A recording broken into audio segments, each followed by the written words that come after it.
Yeah, boss.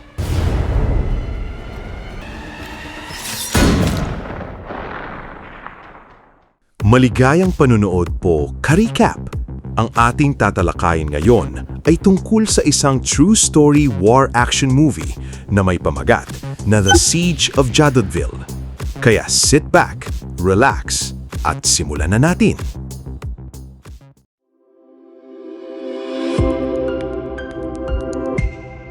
Nagsimula ang pelikula nang ipinakita si Patrice Lumumba na nakaupo sa likod ng isang sasakyan.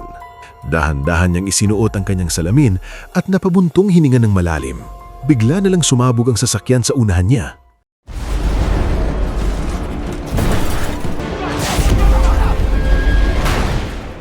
May mga sundalong naghihintay na pala sa kanya. Hinila siya palabas ng kotse, tinanggal ang kanyang blazer at marahas siyang pinagtulungan. Bugbog at nakagapo si Lumumba nang bisitahin si ni Moises Tshombe. Sinabi ni Lumumba na ang lahat ng yaman sa ilalim ng lupa ay pag-aari ng kanilang mamamayan, hindi na mga Belgian, hindi na mga Amerikano at lalong hindi ni Tshombe. Ngunit malamig lamang na sumagot si Tshombe. Isa raw iyon sa mga pananaw. Pagkatapos, tumalikod siya at umalis. Maya-maya, pinatay ng isang sundalo si Prime Minister Lumumba. Sa punong tanggapan ng United Nations sa New York, nagbigay ng talumpati si Conor O'Brien tungkol sa sitwasyong sa Congo. Inakusahan niya ang iba't ibang bansa na walang ginagawa habang nakikipagsabwatan si Tshombe sa mga mining companies para kontrolin ang Katanga. Binigyang din niya na dahil sa pagkamatay ni Lumumba, napakahalaga na magpadala ng mas maraming peacekeepers sa lugar. Sa isang Irish pub, narinig natin si Pat Quinlan na nakikipag-usap sa kanyang mga kasamahan tungkol kay Julius Caesar. Ayon kasi kay Quinlan, hindi naiintindihan ng mga politista ang taktika at hindi rin naiintindihan ng mga sundalo ang estratehiya. Pero si Caesar, kabisado niya ang pareho. Napabiro si Gorman, sinabing parang si Julius Caesar daw ang nasa sulok, tinutukoy si Quinlan. Sumingit naman ng isang sniper at sinabing si Quinlan ay tila nabasa na ang lahat at alam ang bawat laban sa kasaysayan. Tinawanan ito ni Gorman at tinanong kung alam ba daw nila ang totoong laban.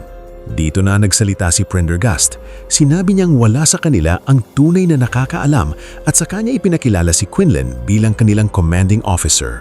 Lumapit si Prendergast kay Quinlan at pinag-usapan nila ang paparating na misyon. Ayon kay Quinlan, pakiramdam niya ay wala sa kanila ang tunay na nakakaintindi kung ano ang naghihintay sa kanila roon. Sa kanilang bahay, habang hinahalikan ni Quinlan ang kanyang asawa na si Carmel, biglang tumunog ang telepono. Doon niya nalaman na siya at ang kanyang infantry ay ide-deploy sa Jadotville. Tinukso siya ni Carmel, sinabing excited na raw itong umalis at gustong patunayan kung kasing galing ba siya ng iniisip niya. Ngumiti lang si Quinlan, yinakap siya at dahan-dahan silang sumayaw. Bago sila umalis, nagbigay ng talumpati si Quinlan sa kanyang mga tauhan. Sinabi niyang sila ang ikalawang grupo ng Irish soldiers na ipinadala sa Congo at 9 na ang nawalang buhay. Pinayuhan niya ang kanyang mga tauhan na ipagmalaki ang kanilang misyon bilang peacekeepers dahil isa itong malaking karangalan. Dagdag pa niya, ang Ireland ay isang bansang hindi kailanman nakanakop o sumakop sa ibang bansa, kaya sila mismo ang hiniling na tumulong. Samantala, humarap sa media si Tshombe at inanunsyo na tinatanggap nila ang UN forces ngunit may halong pagdududa. Ayon sa kanya, hindi niya naiintindihan kung bakit naroon ang mga ito sa Africa dahil kaya naman nilang alagaan ng kanilang sarili. Gayunpaman, nangako siyang magiging mabuting host sila, pero nagbabala rin siya. Huwag daw silang gagawa ng gulo dahil ipapakita nila kung paano ang tunay na laban sa Congo. Sa isang pribadong pag-uusap, ibinahagi ni Dag Hammarskjöld na tinawagan siya ni Nikita Khrushchev na nagpapaalala sa unang pagtanggi ng UN na magpadala ng tropa noong humingi si Lumumba ng tulong. Tumawag din si John F. Kennedy at sinabing wala silang magagawa sa Berlin, Vietnam o Cuba, pero naniniwala siyang kayang resolbahin ang sitwasyon sa Congo. Personal niyang hiniling kay O'Brien na pumunta sa Congo at pigilan ng mga ginagawa ni Tshombe. Ipinaliwanag din na maaaring humantong ito sa isa pang pandaigdigang digmaan na sinang-ayunan ni Hammarskjöld, ngunit sinabi rin niya na ang taong makakapigil dito ay tiyak na makakakuha ng malaking pagkilala. Nangako siyang gagawa sila ng plano at idiniin na bawat tao ay may papel sa kasaysayan at ang kay O'Brien ay nagsisimula na ngayon. At doon, tinanggap ni O'Brien ang misyon. Dahil sa pag-aalala sa mga peacekeepers ng UN, humingi ng tulong si Tshombe kay Charles de Gaulle. Direktang tinanong siya nito kung ano ang makukuha niya kapalit. Agad namang ipinaalala ni Tshombe na para sa kapakanan ng lahat na magpatuloy ang operasyon ng mga mining companies sa kanilang lugar. Binalaan din na kapag bumagsak ang kapangyarihan ni Tshombe, maaaring i-nationalize ng gobyerno ang lahat ng assets kasama na ang mga personal na pag-aari ni Charles de Gaulle. Kaya naman, nangako ang lalaki na magpapadala siya ng 1,000 veteranong dating legionnaires. Ang mga sundalong ito ay kukunin ng mining companies bilang security, ngunit sa likod nito ay kontrolado pa rin sila ni Tshombe. Dumating ang tropa sa isang UN compound sa Jadotville. Agad na sinabi ni Prendergast na katawa-tawa ang tawag na compound dito dahil bukas sila sa 3 posibleng atake. May mataas na lugar sa timog na pwedeng pagmulan ng ambush at ang kalsada ay nahahati pa sa 2. Sa madaling salita, expose sila. Kinilala ito ni Quinlan at inutusan ng kanyang mga tauhan na maging handa ng 6:00 ng umaga kinabukasan. Dumating din si Connor O'Brien sa Katanga. Nakipagkita siya kina Mackenzie at Raha. Sa UN headquarters sa Katanga, mariing sinabi ni O'Brien na lumampas na sa hangganan si Tshombe at kailangan na itong pigilan. Inilunsad niya agad ang Operation Morthor, isang agresibong hakbang para bawiin ang umagusaning kontrolado ni Tshombe. Dahil sa mga sundalo ni Raha ang may kaeksperyensya sa labanan, ipinahiwatig ni O'Brien na sila ang magiging halimbawa ng operasyon at kailangan nilang ipakita ang tapang at determinasyon. Habang tinitignan ng kanilang mga supply, napagdesisyonan ni Quinlan na kailangan nilang humanap ng dagdag na kagamitan. Sa isang tindahan, diretsahang sinabi ni Madame Lafontaine kay Quinlan na hindi sila welcome sa Katanga. Nagtanong si Quinlan kung bakit at ipinaliwanag ng babae na hindi masaya ang mga tao sa nangyayari, lalo na noong kinuha ni Lumumba ang kapangyarihan. Dagdag pa niya, hindi raw naging matalino ang desisyon na i-nationalize ang mga minerals at paalisin ang mga mining companies matapos kumita ng maraming taon. Sa isang lokal na bar, inimbitahan ni Folks si Quinlan na uminom ng French cognac. Habang nag-uusap sila, tinanong ni Folks kung bakit siya naroon sa Katanga. Sagot ni Quinlan, pinoprotektahan nila ang mga tao mula sa isang leader na umagaw ng kapangyarihan. Ngunit sagot ni Folks, pinoprotektahan naman nila ang interes ng mga mina. Kalaunan, bumisita si Quinlan sa isang bahay malapit sa compound at nalaman niyang pagmamay-ari pala ito ni Madame Lafontaine. Humiling siya na gamitin ang telepono para tumawag sa Ireland. Una, tumanggi ang babae dahil hindi ito para sa military use, pero ipinalimanag ni Quinlan na personal na tawag iyon para sa kanyang pamilya, kaya pinayagan siya. Matapos ang tawag, napag-alaman ni Quinlan mula kay Madame Lafontaine na ang Jadotville ay may isa sa pinakamalaking deposito ng uranium sa buong mundo. Dito niya na-realize na ito ang tunay na dahilan kung bakit sila ipinadala sa lugar na iyon sa Congo. Pagbalik sa compound, inutusan ni Quinlan si Prendergast na pumunta sa Elizabethville at ipaalam kay Mackenzie na may malaking puwersa ng mga mercenaries sa Jadotville. Kailangan nilang reinforcement. Nang makipagkita si Prendergast kay O'Brien, sinabi niya na naniniwala si Quinlan na mahalaga si Jadotville kay Tshombe at mas isolated ito kumpara sa ibang UN compounds. Ngulit sagot ni O'Brien, nag-overreact lang si Quinlan. Kaya naman ipinasa pa rin ni Prendergast ang balita tungkol sa mga mercenaries. Para kay O'Brien, hindi aatake sila sa UN troops dahil bayaran lang daw sila ng mga mining companies. Sigurado siya na matatapos din ang lahat walang gulo. Ngunit habang pabalik si Prendergast sa compound, napansin niya ang dumaraming mercenaries na unti-unting pinalilibutan sila. Samantala, iniulat ni Raja na ang kanyang tropa ay inatake ng security detail at nagkulong ang mga ito sa Radio Katanga. Sinubukan nilang tapusin ang labanan gamit ang granada, Pero huli na nang malaman nila na may mga sibilyang walang armas sa loob ng gusali. Ideklara ni O'Brien na hindi ito nangyari at hindi ito dapat ilagay sa anumang ulat ng UN. Habang nagsisimba ang UN troops, biglang sumigaw ang sniper, "Under attack!" Sumabog ang tensyon habang si Falk ay nagbukas ng putok gamit ang kanyang machine gun. Sergeants, get your men to the trenches! Man your position! Inutusan ni Quinlan ang lahat na pumuwesto agad.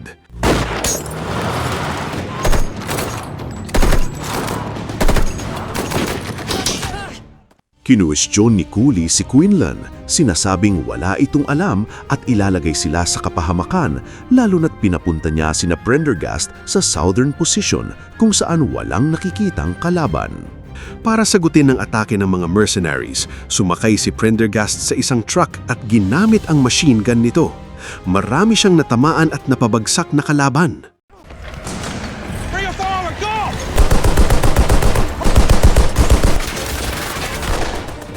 Dahil dito, napilitang mag-utos si Falk sa natitirang puwersa na umatras. Natapos ang araw na parehong panig ay naghahanda para sa susunod na pag-atake. Para kay Fox, malinaw ang sitwasyon, mali ang impormasyong ibinigay sa kanila.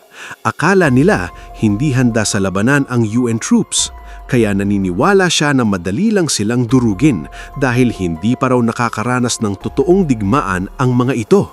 Pero sa kabila nito, si Quinlan naman ay mas nagiging handa. Alam nang maaaring umatake ang kalaban mula sa lahat ng direksyon sa susunod na labanan. Ipinabatid ni Prendergast na nasa 13,000 rounds na lang ang natitirang bala nila na malinaw na hindi magtatagal kung magpapatuloy ang labanan. At iniulat ni Quinlan ang nangyari. Kinwestiyon niya kung bakit hindi na ibigay ang hinihinging reinforcements. Ngulit sa kabilang linya, kinuha ni O'Brien ang telepono at sinabihan si Quinlan na huwag magpanik. Ayon sa kanya, desperado lang daw ang mga mercenaries na ito at kumakapit sa papabagsak na gobyerno ni Chombe. Tinawanan pa siya ni Quinlan at sinabing huwag na itong maghanap ng dahilan. Sa ikalawang pag-atake ng mga mercenaries, inutusan ni Quinlan na barilin ang lalaking nakasuot ng puting suit na tila may kaugnayan kay Chombe.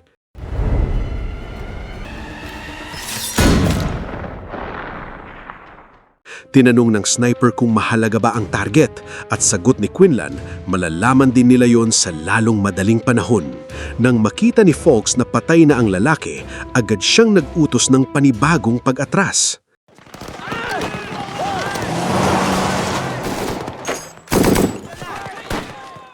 Pagkatapos nito, nag-signal si Fox ng pansamantalang tigil putukan.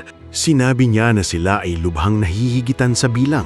Ngulit sagot ni Quinlan, marami siyang nakikitang bangkay pero wala sa mga iyon ang kanya.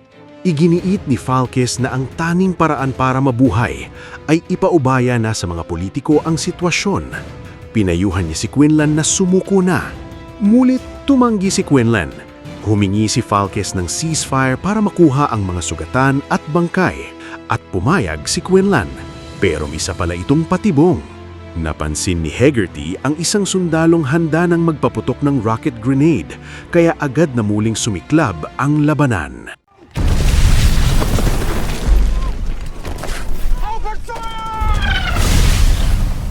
Palapit ng palapit ang mga mercenary habang hirap na hirap ang UN troops na pigilan sila.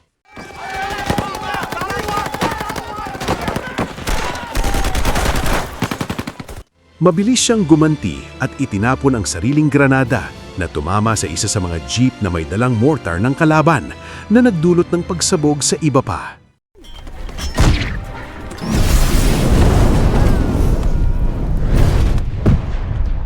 Samantala sa UN headquarters, sa wakas ay nakarating kay United Nations ang balita tungkol sa mga nasawi sa Radio Katanga. Tinanong ni Hammarskjöld ang papel ni O'Brien sa insidente. At sinabi ng kanyang assistant na si O'Brien ay isang akademiko lamang. Iniisip na lahat ay maghihintay sa kanyang desisyon. Alinsunod ni Hammarskjöld na kailangan nilang akuin ang nangyari. Ngunit kailangan din nilang umiwas sa direktang pananagutan. At ang solusyon nila, maghahanap sila ng sisisihin. Nakipagkita si O'Brien kay Chombe at sinabi niyang gusto niyang matapos na ang labanan sa UN at mga taga-suporta nito sa Katanga. Pinilit ni Chombe na kilalanin siya bilang lehitimong presidente at ang kanyang pamahalaan. Ngulit sinabi ni O'Brien na hindi ito makatotohanan. Habang papaalis si Chombe, ipinapaalala niya kay O'Brien ang mga Irish soldiers sa field at sinabing hindi niya sila nakakalimutan. Kinabukasan, ang inaasahang reinforcement ni Quinlan ay inatake agad pagdating pa lang.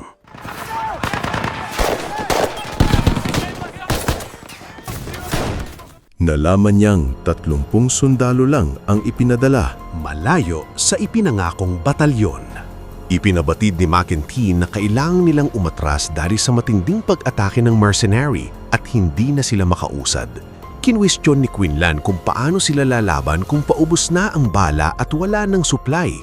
Habang tinitignan ng natitirang kagamitan, bigla siyang tinamaan sa balikat ng bala mula kay Fawkes na gumagamit ng sniper rifle. Agad humingi ng medic si Donnelly at inutusan ng lahat na bantayan ang southern flank. Iminungkahi ni O'Brien na iwanan na ang mga nasa Jadoville dahil hindi na sila masusuportahan nang hindi mas maraming buhay ang mawawala. Tumutol si McEntee, ngunit biglang dumating ang balita. Ang eroplano ni Hammarskjöld ay binaril habang papunta sa Katanga sa ilalim ng kontrol ng puwersa ni Chombe. Sinubukan ng tropa na makipag-ugnayan kay McEntee ngunit wala silang natanggap na sagot. Sa puntong ito, inamin ni Quinlan na kung tutulungan sila, matagal na sanang nangyari iyon. Biglang tinawag ni Donnelly si Quinlan, may papalapit na buong batalyon ng mercenary. Dahil dito, nagdesisyon si Quinlan na tipunin ng natitirang mortar at bala para gumawa ng improvised explosive device. Habang papalapit ang kalaban, naghanda ang tropa at ibinigay ni Quinlan ang hudyat. Pinasabog nila ang improvised bomb na agad na pumatay sa maraming mercenary sa paligid.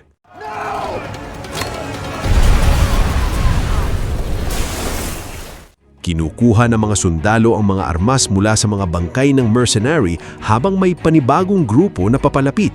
Unti-unti, napapalibutan na ang buong tropa mula sa lahat ng direksyon at mas marami pang kalaban ang dumarating.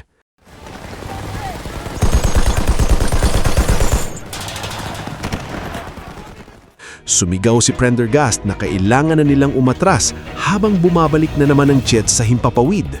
May sumigaw na ubos na ang bala nila. Mas lalong dumarami ang kalaban. Isang bomba ang sumabog malapit sa kanilang gusali.